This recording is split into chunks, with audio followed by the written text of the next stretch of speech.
Okay guys, this is going to be a video about protein synthesis, which is making proteins in cells. You have a whole doc of notes that goes along with this that you really should read to understand what I'm talking about here. But the first thing to remind you of is just the basic structure of DNA. Now, the real DNA structure video that we did was before the break. That's where I show you all the details.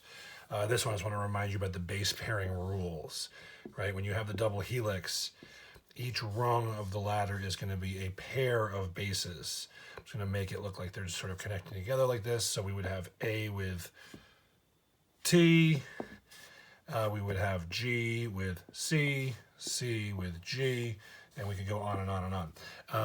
We found out, more on this later, but we found out the human genome has about 3 billion of these base pairs. So that would be a very long molecule of DNA. A gene itself would be a segment of that.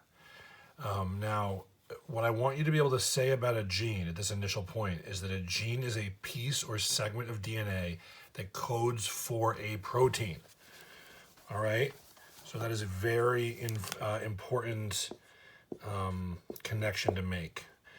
DNA is going to give you a protein.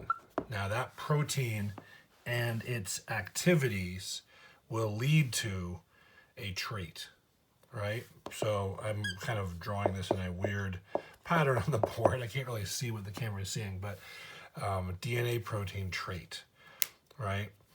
So this lesson is about how that happens. Now, the first thing I want you to do is draw a picture with me here. So this is the nucleus, right? This out here, I hope the camera can see it, is a ribosome.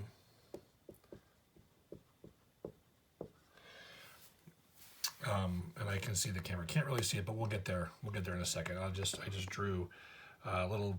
It's like a little blob, but there's like a lower part and an upper part to it. And in the nucleus is where the DNA is. So I'm going to pretend that we can sort of see. We'd obviously never see at this scale the letters of the DNA, but you know, here's A with T, here's a T with A. Oh, and you know what? I forgot to mention something important in that last drawing when we had the DNA like this. Now, don't draw this on this picture. It doesn't have to start with A with T, by the way. It could be any C with G, T with A, right? Remember, just at Cedar Grove. That's how you remember C goes with G and so on and so forth. Remember, so this is a base pair. What was I going to say? I was going to say that you would read the DNA sequence. The letters of the DNA would be read down the side. So this sequence would go CATC. Right? Now, you might ask, why am I reading this side and not this side, which is GTA. But you would have to be told which side was the template strand, the strand of the DNA that was going to be the actual code, right? So you would not read DNA code going CGATTA. You just read it down one side. So again, CATC. All right. So I'm going to stop the video here and start a new one.